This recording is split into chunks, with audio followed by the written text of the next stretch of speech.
Kevin Gutzman is a New York Times best-selling author and professor of history at Western Connecticut State University.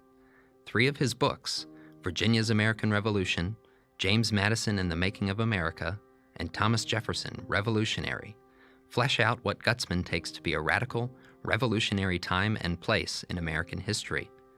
Many might join with mainstream academia in noting this generation and this place's shortcomings, but we would be remiss if we did not try to understand the world from above, just as we try to understand it from below.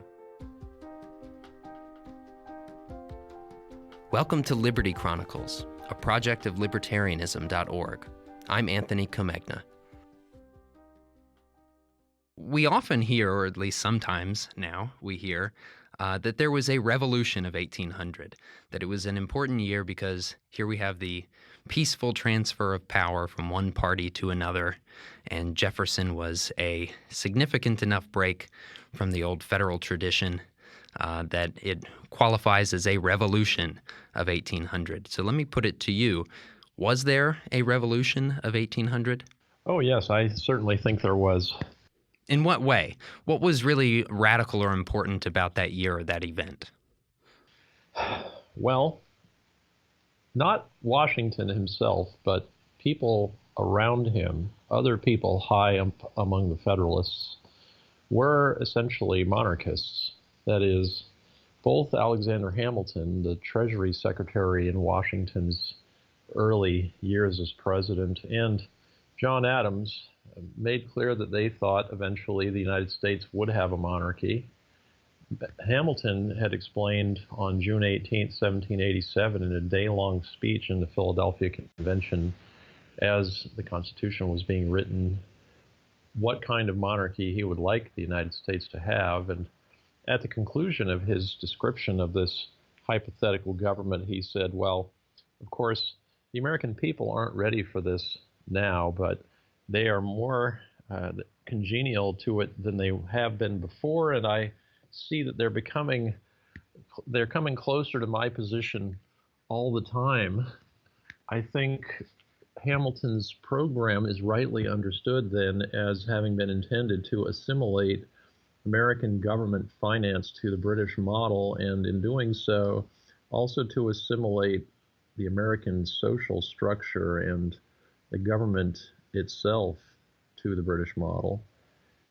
Adams told Jefferson at a dinner attended at Jefferson's house by Adams and Hamilton that, well, he responded to Adams' claim that if the British Constitution could be purged of its corruption, it would be the best in the world. To which Hamilton responded, well, without its corruption, it wouldn't work. It's already the best in the world. But Jefferson, hearing the prime minister, essentially Hamilton, and the vice president, Adams, say this, thought, well, we have a general problem that there are a lot of prominent American politicians who think that a Republican experiment is a forlorn hope and we shouldn't have it.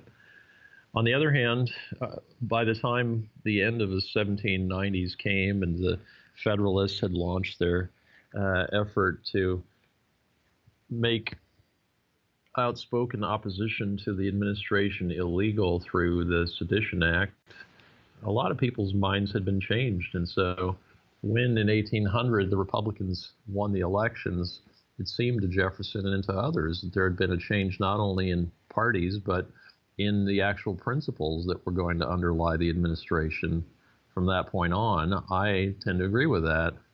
Not only were the political predilections of the leaders of the two parties substantially different, but their programs were notably different. So Jefferson came into office, and within a few months, his allies in the Congress, now in control of Congress for the first time, had eliminated all the internal taxes, substantially reduced the size of the Navy, substantially reduced the size of the Army, actually by 95%. They reduced the number of men the president was statutorily entitled to recruit into the Army. Jefferson himself pardoned everybody who'd been convicted under the Sedition Act, of whom there were 12 people.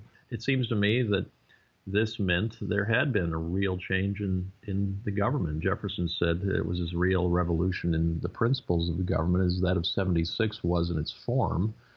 I think that's true, essentially.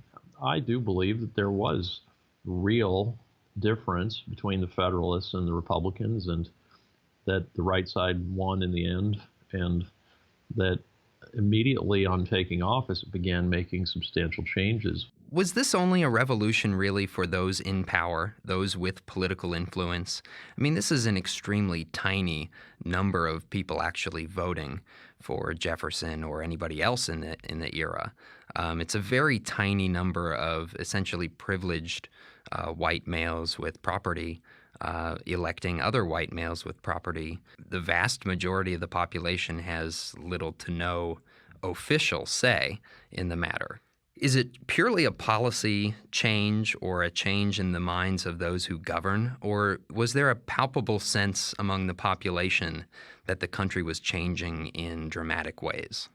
There was a substantial difference between the Federalists and the Republicans concerning the extent to which, or the degree to which, common people ought to be involved in the political life of the country. So in the 1790s, spontaneously in communities across the country, there grew up what were called democratic Republican societies, which were common people generally who turned out to celebrate, say, to commemorate particular events in the history of the French Revolution, or to celebrate the 4th of July, which was a partisan Jeffersonian holiday in those days, or otherwise to demonstrate that they were active members of the polity. And on the other hand, Federalists strongly disapproved of this, and classically in his farewell address, Washington said that the role of the average person in the political system was to vote every 2 years, and that was it. It was supposed to be for policymakers to make the decisions, to conduct the discussions, to be involved in the actual political life of the country. So the Jeffersonian Republicans actually were more democratically oriented than the Federalists by far. And people knew that. That was one ground on which they tended to associate with one or the other party. Over time, the Federalists actually became more aristocratic. As to this question about the suffrage, there is some exaggeration in a common understanding of the extent to which suffrage was restricted to property-owning males. Actually, by the end of the Jefferson administration, as I recall, there are only 2 states, New York and Virginia, in which there are still any property qualifications for voting at all. So, in general, people could vote, and even considering the property qualification in Virginia, we think about half of adult white men of sound mind were eligible to vote, which made Virginia more democratic than any country in Europe, except for some cantons in Switzerland. So that in our own context, that's not very democratic, but in the context in which it lay, which was the early 19th century, Jefferson's Virginia was very democratic. Of course, the direction of reform was in favor, or in the direction of more democracy, whatever one thinks of that. So I think this criticism, on one hand, is generally uninformed or intentionally distorted. But of course, there's also some disagreement among libertarians about the question how Republican our society ought to be. A lot of libertarian constitutional legal thinkers really don't mind the idea of an extensive policy-making role for federal judges, as long as they have the feeling that they'll get the policy outcomes from those judges that they prefer.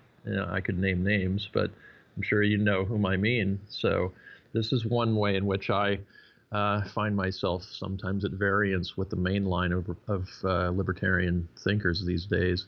I consider myself a Jeffersonian. I mean, I'm a libertarian personally, but I think the Constitution ought to have a fixed meaning, not whatever the judges can be persuaded to say it means. And that's, of course, a Jeffersonian position. Anyway, I think it's a kind of calumny to assert that these polities, these states, weren't very democratic. Compared to today, when the Constitution declares that blacks and women and basically any man can vote. It wasn't democratic, but for the 18th century, it was crazy democratic. It was there was no place like it. And of course, I said that in Virginia they had a more widely distributed suffrage than essentially any place in Europe except for some Swiss cantons. And New England was even more democratic than that. Virtually every male could vote in New England. Yeah, Rhode Island restricted the suffrage to property holders until 1842. Was that right? But it caused significant constitutional crises in the Oh, government. and you ended up with a rebellion over the Constitution. Yeah, right, the Dorr War, which we will get to on the podcast in all good time.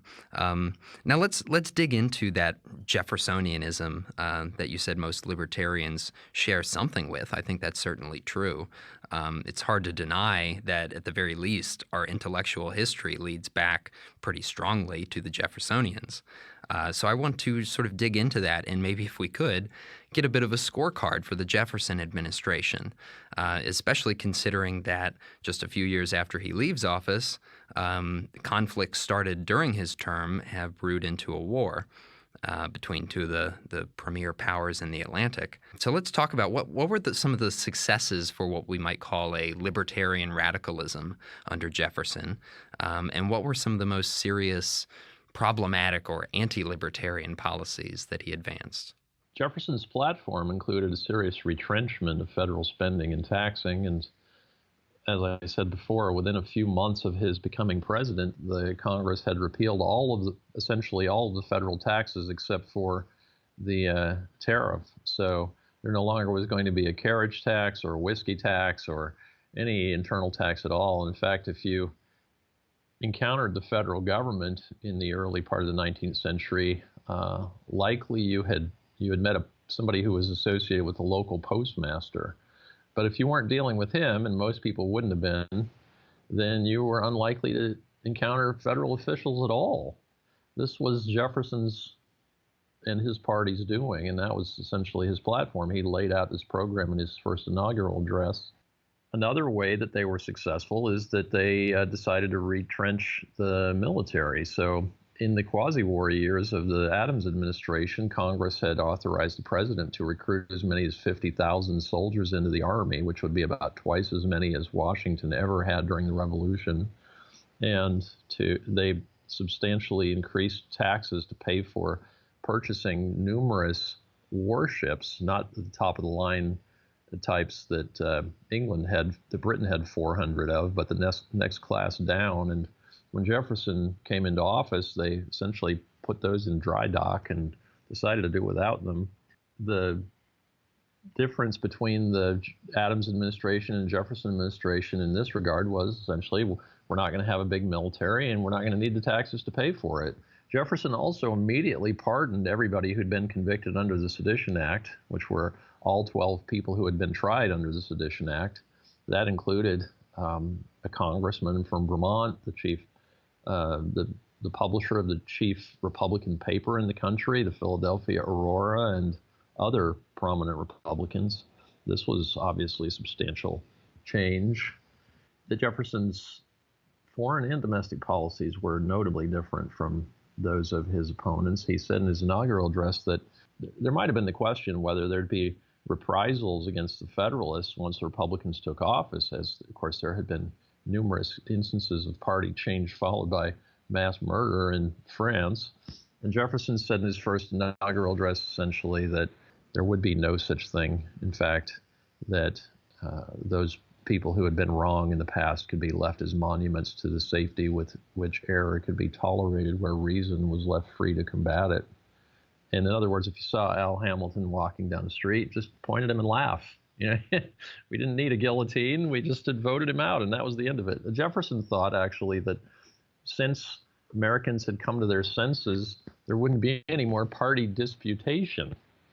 People don't realize that the Republican dynasty, those three two-term Virginia Republican presidents at the beginning of the 19th century, they actually tried to implement this program. So by the time James Monroe, who was formerly Jefferson's law student and was a kind of political lieutenant of Jefferson's. By the time he left office, the Federalist Party had ceased to exist. He actually, Monroe, was reelected with all but one vote in the Electoral College. And part of the reason the Federalist Party had ceased to exist was that Monroe made no attempt to keep the Republican Party alive, though he thought it didn't make sense to be appointing people, postmasters or court marshals or to other federal offices on the basis of service to the Republican Party, and he did not pursue that course. This was, again, part of the Jefferson program. Jefferson thought there was a kind of natural consensus among Americans that had only been disrupted by the malign influences he sought of Hamilton and the unwitting support of Hamilton's malignity by the uniquely popular Washington. Do you think that's to some degree the result of, people's proclivity to sort of make a cartoon out of their enemies? Jefferson did plenty while he was in office to gain himself detractors and to upset whatever consensus there might have been. It's not as though partisan feelings are always malicious, right? Sometimes the person in power is genuinely misbehaving. Like I wanted to ask you especially about the Louisiana Purchase, because Jefferson himself seems to have thought, well, maybe this is unconstitutional for me to do, but it's too good a deal to pass up, so I'll go ahead with it and send it to Congress to authorize later. And if people think I've acted unconstitutionally, then so be it. But I'm not going to let Louisiana just go and maybe Spain come in and take it, or who knows what, England invade or whatever. What did Jefferson do while he was in office to gain enemies? It's not that he thought perhaps the Louisiana Purchase was unconstitutional. He was certain that it was unconstitutional. His initial response to news of the treaty was that, well, we could buy this territory, but we could not make it into states. And then his first reconsideration was to the effect that, well, actually, we couldn't do that either. We're going to need an amendment before we can take any further steps.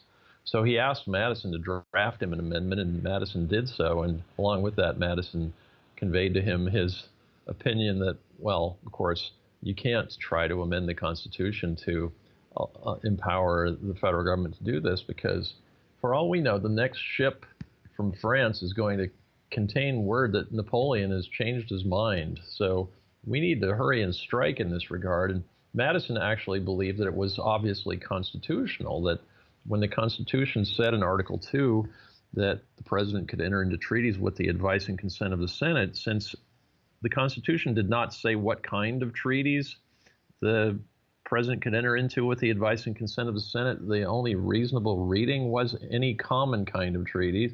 And although today they're not common, in those days, treaties of peace, treaties of alliance, trade treaties, and treaties for purchase and sale of land were all common. So Madison said, clearly this is covered by the general power to make a treaty. However, Jefferson seems to have been the only significant Republican who did not buy this argument, including even John Randolph of Roanoke. So ultimately, Jefferson's conclusion was that it was unconstitutional, but it was absolutely essential, and so he hoped the people would forgive him. A very rare sentiment, isn't it? That itself is enough to give Jefferson some redemption in my mind, whatever you think the problems with him might be. Just that he would recognize that, this thing I'm doing right now that I'm still going to do, it might be illegal, and you can hold me responsible for that. Boy, that's a rare thing. Yes, essentially unheard of. Now whatever they want to do is permissible. But they were in kind of a box. Jefferson actually had written before this all happened that, as he put it, there's only one spot on the map, the possessor of which must be an enemy of the United States, and that is New Orleans. So that's why he had sent James Monroe to France to join Robert Livingston in negotiating a purchase of New Orleans and the area right around New Orleans. And of course, the response they got from Talleyrand was, well, how about if I sell you all of Louisiana? As far as Jefferson was concerned, obtaining New Orleans was essential. It was just it was the one real geostrategic imperative that the country faced.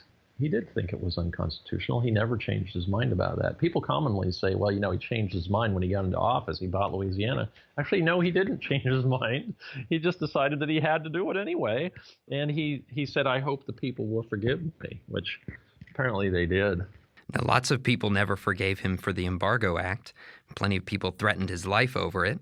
Can you tell us why Jefferson, who I think at least, should have known better economics than to support something like an embargo, why did he support this thing? Did he really want war with Great Britain during the Napoleonic period? Is there any teeth to the Federalist claim that, the Republicans were all crypto-Jacobins who wanted to make war on all the monarchies of the world? Was there any truth to that whatsoever, that Jefferson was seeking out a war with Britain? I don't read it that way.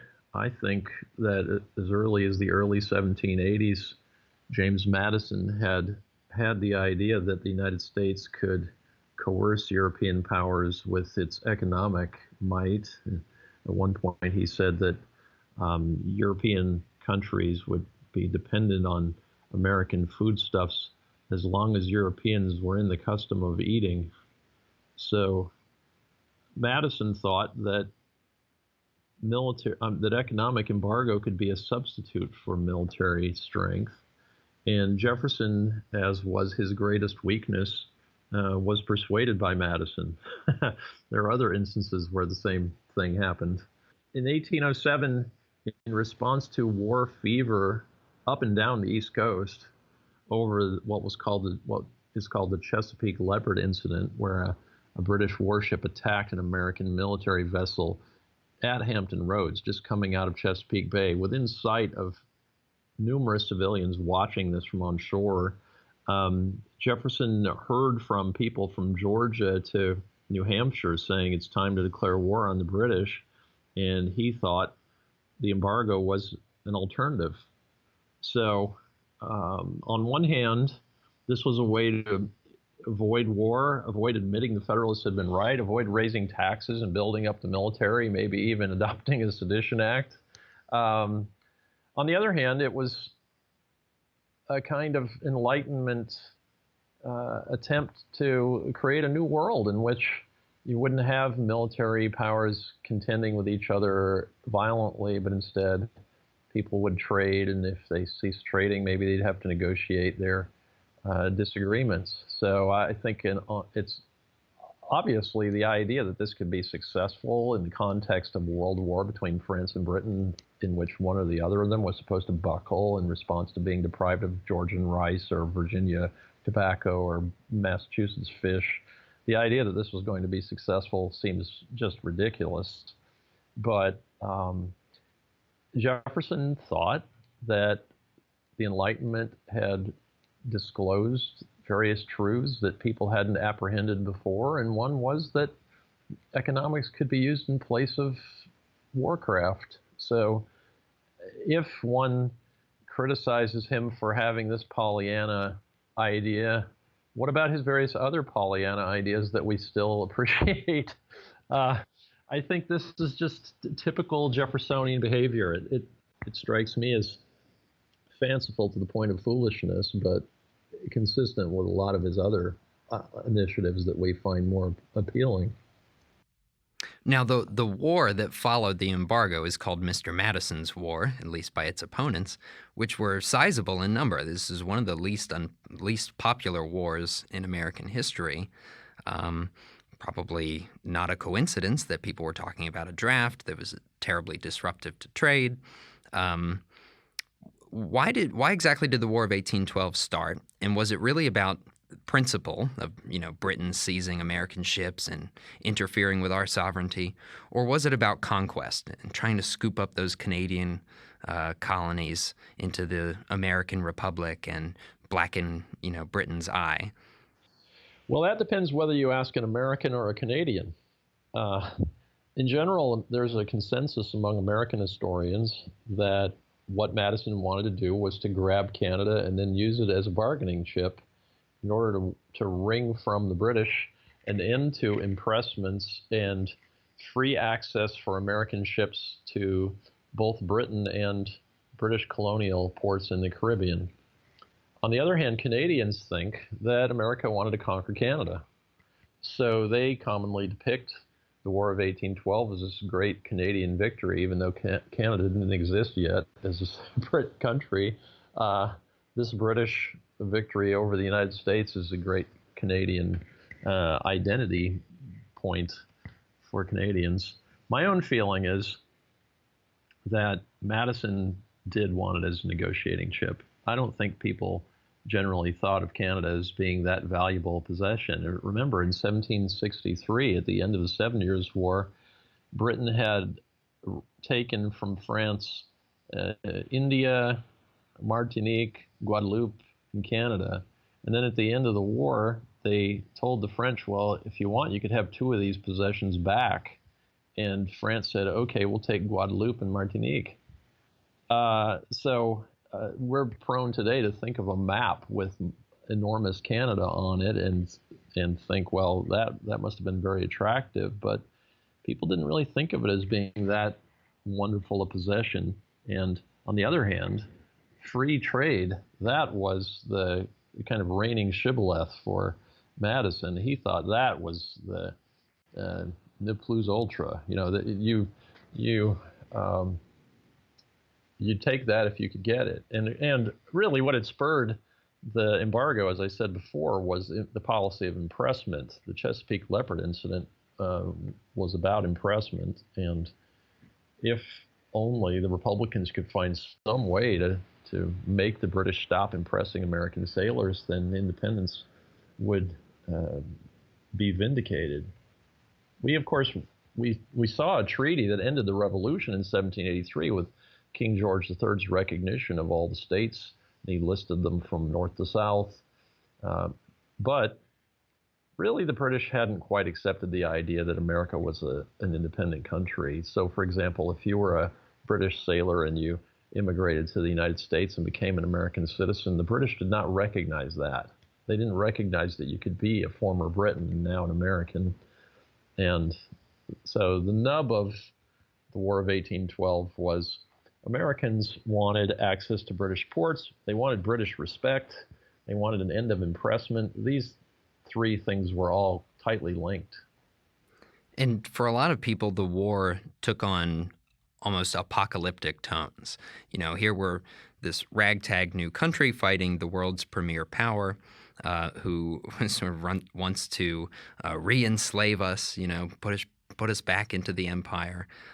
They're stirring up Native American tribes on the frontier, making the frontier a place of violence again. Fusion between British and American Indian interests that terrified American frontiersmen, shaped the mindset and the way of life out there for decades to come. You know, this used to be a major point of periodization for historians. The War of 1812 separates the early republic from the Jacksonian era, and they're very different. There's the world before the war of local and regional markets, and then there's the world after the war where, like you said, this greater free trade zone has now been fought for and established, especially after Napoleon's gone. And, you know, now we have swifter globalization. We have market revolutions and things like that. What's more, we have a growing sense of nationalism and a whole cast of characters who comes to dominate politics for the next generation or two. Can you say a bit about how the war wrapped up and what its long-term effects were on what was the early republic? Well, you began by saying this used to be a point of periodization. Actually, it still is. So my current project is a history of the Virginia dynasty, 1801 to 25, and I'm cutting against the grain of saying that the War of 1812 marked a point of departure. And my contention is that the Monroe administration was kind of culmination of the Jeffersonian program or Jeffersonian really continuous administration from 1801. But it's true that Americans saw the War of 1812 as making a substantial difference. You could say, though, that same thing would have happened even if there hadn't been a War of 1812. People, of course, didn't know at the time that Napoleon was going to abdicate in 1814 and be defeated at Waterloo in 1815. But what that meant was that impressment was going to end regardless of the War of 1812. In fact, it did end regardless of the War of 1812. The British never conceded that they didn't have a right to impress sailors from American ships. They just stopped doing it because the Napoleonic Wars came to an end. Another significant result of the War of 1812 was, as you mentioned, that the Indians, who had tended to align themselves first with the French before the 7 Years' War and then with the British in the War of 1812, now they found themselves essentially stranded in North America at the tender mercies of the United States, which were, despite the sentimentality of people like Jefferson concerning the Indians, which were not going to be very tender. I think the idea of a market revolution is emblematic of the general ignorance of economics among historians of the early republic, and the idea that people didn't act in markets before the War of 1812 is just somewhat ridiculous to me. But it is true, and actually it also, the idea that there's going to be the market revolution starting after the War of 1812 assumes that it takes the government building roads and bridges to make a market. Right? You didn't really have a market until you had government expenditure on canals, most of which, virtually all of which, in virtually all the states that tried canal building were not self-sustaining. In fact, virtually every state found that its canals didn't pay for themselves, and a lot of states ended up really stuck with substantial debt because of this binge of canal building. I think then that, again, that this idea of a market revolution starting after the War of 1812 is just thoroughly wrong-headed. But that is exactly what the nationalists like Calhoun, Clay, Daniel Webster, other people in the period who dominate politics leading up to Jackson, that is exactly what they argue, though, right? That the government does have to step in and create this bold new world, conquering space and, extending the market all over for the benefit of the people. Surely the war did impress itself upon the minds of the leadership, at least, in a way that's pretty significant. I see Henry Clay as a kind of case study in public choice theory. I mean, you're bound to have somebody who says, well, if I'm the guy who can be associated with building roads in the western part of the country where there aren't any at all, then I'll make myself popular in every congressional district and I can be elected president. If to borrow a phrase, if there hadn't been Henry Clay, we would have had to invent him. He seems just somebody who was bound to exist. But the fact of Henry Clay's steering the government toward protective tariffs and log rolling doesn't mean that that's why we have a market economy. The war years cast a long, dark, dangerous shadow over the still young republic. The shadow of expansionary nationalism, a permanently militarized frontier, and an ever-present, ever-threatening juggernaut on the northern border. People felt a palpable mix of hope and fear for the future. The world was changing quickly, and everyone took note. Liberty Chronicles is a project of libertarianism.org. It is produced by Tess Terrible. If you've enjoyed this episode of Liberty Chronicles, please rate, review, and subscribe to us on iTunes. For more information on Liberty Chronicles, visit libertarianism.org.